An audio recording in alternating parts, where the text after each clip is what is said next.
So as far as reproduction is concerned, reproduction consists of two words. One is re and second is production, that is reproduction. So reproduction means, re means again and production means produce. So it means reproduction means again produce. So it is a property or it is a process by which an organism has the capability to again produce its own offsprings. यानी कि एक ऐसी process जिसमें एक organism जो है वो फिर से अपने ही तरह के ऑर्गेनिज्म को जन्म दे सके. ओके, सो ऐसी क्रिया को, ऐसे प्रोसेस को बोलते हो that is reproduction, again produce. So अगर हम डेफिनेशन की बात करें, प्रॉपर डेफिनेशन की बात करें कि क्या है ये इसकी प्रॉपर डेफिनेशन, तो प्रॉपर डेफिनेशन देख सकें, it is a process by which one organism give rise to, यानी कि वो क्या कर रहा है, एक ऑर्गेनिज्म जन्म दे रहा है. गिव राइज टू मीन्स जन्म दे रहा है. Give rise to another organism, give rise to another organism of its own kind. अपनी ही तरह के काउंट के स्पीसीज लिख सकते हो. सो काइंड के आप स्पीसीज भी लिख सकते हो. So it is a process by which one organism give rise to another organism of its own kind. अपनी ही तरह के ऑर्गेनिज्म को जन्म देने की कैपेबिलिटी जो होती है उसको बोलते हो रिप्रोडक्शन. यहाँ तो आ गया होगा समझ आपको. सो अब एग्जाम्पल के थ्रू समझते हैं. मैं बहुत सारे एग्जाम्पल दूंगा आपको जिसमें आपको समझ आएगा किस तरह से ऑर्गेनिज्म रिप्रोड्यूस करते हैं, क्योंकि आपके दिमाग में चल रहा होगा. सो जैसे हम बात करते हैं रोज़, एक रोज़ का प्लांट आपके घर पे है, आपने देखा होगा उस रोज़ में क्या होता है, आपके पास बहुत सारी टहनी है ना, बहुत सारी टहनी होती हैं. और आपके घर में कोई फ्रेंड आती है कहती है मुझे बहुत पसंद है, तो वो आपके घर से क्या करते हैं, उस टहनी को, उस छोटी सी स्टेम को काट के ले जाती है. ओके, और उस स्टेम को अपने घर पे जाके लगाएगी. और जैसे अपने घर पे जाके लगाएगी आप देखोगे उसके वहाँ पे भी फ्लावर, उसके वहाँ पे भी लीफ, सब कुछ निकलना शुरू हो जाएगा. सो ये क्या है, ये रिप्रोडक्शन ही तो है. मीन्स इसके पास प्रॉपर्टी थी कि उसने इस छोटे से ऑर्गन के थ्रू एक नया ऑर्गेनिज्म को जन्म दे दिया. सो दिस इज ए रिप्रोडक्शन. इसी तरह से आपने देखा होगा कि जैसे हम अपनी बात करें तो हमारा जन्म कैसे हुआ है, हमारा भी तो ऐसा हुआ है. दैट इज़ हमारे पास क्या होगा, मदर एंड फादर. तो मदर एंड फादर जो थे उन्होंने एक कैसे हुआ ये हम आगे डिटेल में करेंगे. तो उनसे क्या हुआ, एक एम्ब्रियो डेवलप हुआ या एक चाइल्ड या एक बेबी का जन्म हुआ. So this is also a reproduction. लेकिन दोनों में अंतर है. क्या अंतर है वो हम आगे डिटेल में करेंगे. इसी तरह से हमारे जितने भी ऑर्गेनिजम्स हैं, जितने भी ऑर्गेनिज्म हैं, ऑर्गेनिज्म मीन्स लिविंग ऑर्गेनिज्म, उनका जन्म पहले से प्री एग्जिस्टिंग ऑर्गेनिज्म से होता है. ओके, उसके दो तरीके हैं, हम आगे करते हैं. सो जितने भी दुनिया के अंदर ऑर्गेनिज्म, चाहे वो प्लांट है, चाहे बैक्टीरिया है, चाहे वायरस है, चाहे एनिमल्स हैं, सबके पास एक मोड होता है जिससे वो क्या कर सकता है, अपनी जनरेशन को कंटिन्यू करेंगे. और जिस ऑर्गेनिज्म के पास ये मोड नहीं होगा, या फिर इस मोड से वो बड़ा कम रिप्रोडक्शन कैसे करते हैं, तो वो यहाँ से एक्सटिंक्ट हो जाएंगे. So this is as for as the definition of reproduction. So अगर आप अपने NCERT की बुक के अंदर देखोगे तो फर्स्ट टॉपिक जो है वो दैट इज़ रिप्रोडक्शन. उसका इंट्रोडक्शन क्या है, रिप्रोडक्शन क्या है, और सेकंड जो आपका टॉपिक, सब टॉपिक बोल सकते हो, स्टार्ट होगा that is mode of reproduction, that is types of reproduction. So reproduction की कितनी हमारे पास अलग अलग टाइप्स हैं उनके बारे में बात करेंगे. तो अगर हम 8th की बात करें तो 8th के अंदर बहुत ज़्यादा डिटेल में नहीं है, लेकिन जितनी उसके अंदर मोड्स हैं वो हम आपको यहाँ पे एक्सप्लेन करेंगे. तो अगर हम मोड की बात करें कि किस वे से ऑर्गेनिज्म रिप्रोड्यूस करते हैं, तो मैंने अभी आपको 2 मिनट पहले एक एग्जांपल दी थी, और दोनों एग्जांपल मैंने जानबूझ के ऐसे दी थी जो दोनों एक दूसरे से बिल्कुल ही डिफरेंट है. सो हमारे पास अगर हम मोड की बात करें तो इसमें हमारा बेसिक रहता है कि रिप्रोडक्शन तो हो रही है, एक ऑर्गेनिज्म दूसरे ऑर्गेनिज्म को जन्म दे रहे हैं. तो क्या अगर कोई ऑर्गेनिज्म जब किसी को अपने ही स्पीसीज को जन्म देता है तो उसके लिए उस ऑर्गेनिज्म को मदर एंड फादर यानी कि मेल और फीमेल की ज़रूरत है, या फिर बिना मेल और फीमेल के ही आगे ऑर्गेनिज्म जन्म ले रहा है. इसी के बेस पे हमारे पास दो मोड्स हैं रिप्रोडक्शन की. So basically we have two mode of reproduction. First is the sexual mode of reproduction and second is the asexual mode. So now we have to discuss in detail what is sexual reproduction and second what is asexual reproduction. तो अब हम बात करेंगे कि हमारे अंदर asexual sexual reproduction किस तरह से है, पूरा डिटेल में सिंपल वे में याद करेंगे. सो सबसे पहले हम बात करेंगे कि सेक्सुअल रिप्रोडक्शन है क्या. तो इसके आगे दूसरा वर्ड भी होगा रिप्रोडक्शन, है ना. सो रिप्रोडक्शन की डेफिनेशन तो मैंने आपको पहले से बता दी है कि क्या होती है. तो रिप्रोडक्शन की अगर हम शॉर्ट में देखें तो मैंने बोला था रिप्रोडक्शन मीन्स कि a process in which one organism give rise to another organism of its own kind. Short में लिख दिया मैंने. मीन्स एक ऑर्गेनिज्म दूसरे को जन्म दे रहे, ठीक, अपनी ही जाति.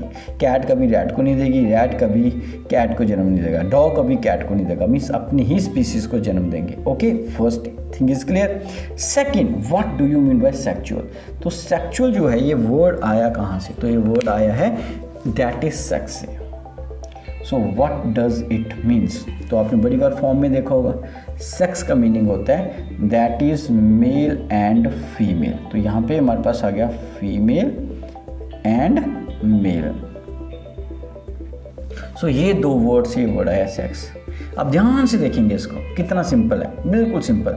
तो सेक्सुअल रिप्रोडक्शन की रिक्वायरमेंट क्या है. तो सेक्सुअल रिप्रोडक्शन का मीनिंग होता है कि एक ऐसा प्रोसेस जिसमें एक ऑर्गेनिज्म दूसरे को तो जन्म दे रहा है, ठीक है, एक ऑर्गेनिज्म दूसरे को जन्म दे रहा है, लेकिन उस ऑर्गेनिज्म को जन्म देने के लिए दोनों मेल और फीमेल का होना बहुत ही इंपॉर्टेंट है.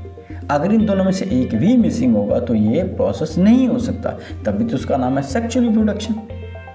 यहां तक आया समझ, ठीक. So it is a process by which one organism give rise to another organism of its own kind with the help of male, female and male. अब बात आती है ऐसा क्या है मेल और फीमेल के अंदर जिसके कारण एक ऑर्गेनिज्म दूसरे को जन्म दे रहा है और दोनों का इन्वॉल्वमेंट होना जरूरी है.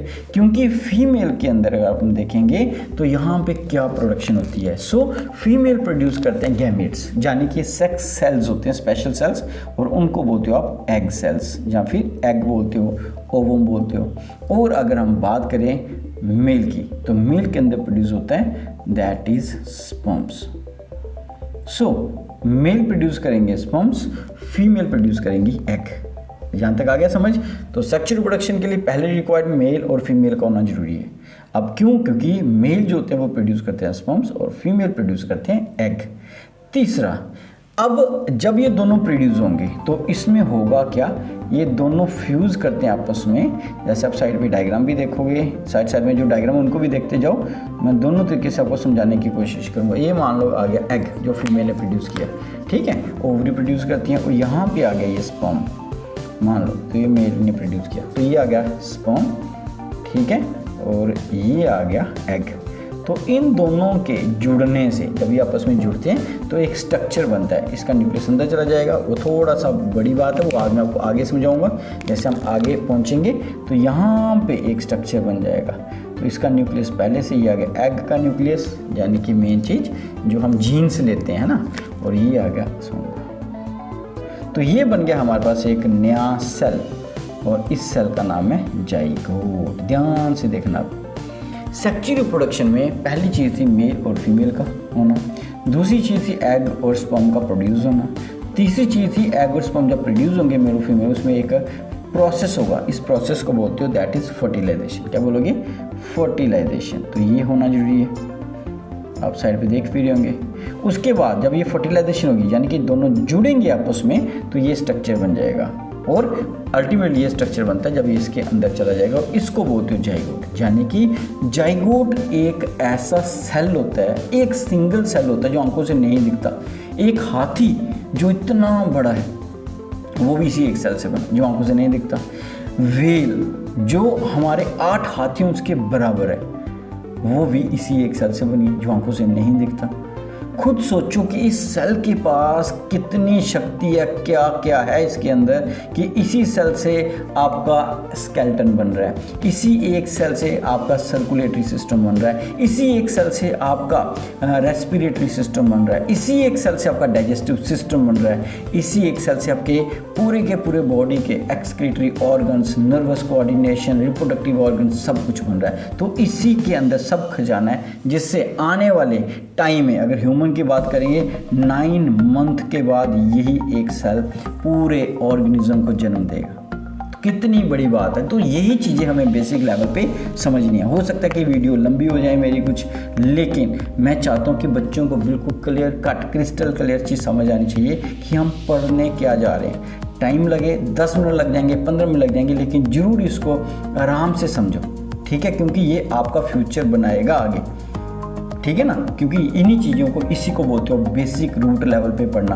तो ये चीज़ें आपको समझ आनी चाहिए। तो ये अगर आपको समझ आ गया तो आ गया आपको सेक्सुअल रिप्रोडक्शन की डेफिनेशन। तो क्या थी डेफिनेशन, फिर से रिवाइज करते हैं। आपने पिछली डेफिनेशन देखी होगी, सेम वही डेफिनेशन है। इट इज़ अ प्रोसेस, ध्यान से सुना, it is a process by which one organism give rise to another organism of its own kind, same definition, but with the involvement of male and female. Second, with the involvement of egg and sperm. Third, by the process of fertilization. Next, by the formation of zygote, जहाँ where zygote is involved. Means कुछ भी लिख दो, इन चारों में से कोई एक पॉइंट भी लिख दोगे तो सेक्सुअल रिप्रोडक्शन आपका कंप्लीट हो गया। ओके, सो ये था आपका सेक्सुअल रिप्रोडक्शन क्या होता है। अब हम बात करेंगे ए सेक्सुअल रिप्रोडक्शन की। फिर इससे भी इंपॉर्टेंट दोनों का डिफरेंस देखेंगे कि इन दोनों में अंतर क्या है, और एग्जाम्पल भी देखेंगे। तो यहाँ पे अगर हम एग्जाम्पल की बात करेंगे तो क्या क्या एग्जाम्पल्स आएंगे। तो इसमें आप कोई भी एग्जाम्पल लिख सकते हो। ह्यूमन सबसे best example, cat, rat, dog, elephant, कितनी सारी हैं, स्नेक, ये सब जो हैं क्या करते हैं, सेक्सुअल रिप्रोडक्शन करते हैं, ठीक है। और ऐसा नहीं है कि एनिमल ही सेक्सुअल प्रोडक्शन करते हैं, प्लांट्स भी सेक्सुअल प्रोडक्शन करते हैं। लेकिन हम इस यूनिट में प्लांट्स को डिस्कस नहीं करेंगे, क्योंकि इससे पहले वाला जो यूनिट है उसके अंदर आप प्लांट की रिप्रोडक्शन, सेक्सुअल रिप्रोडक्शन पढ़ सकते हो। ओके।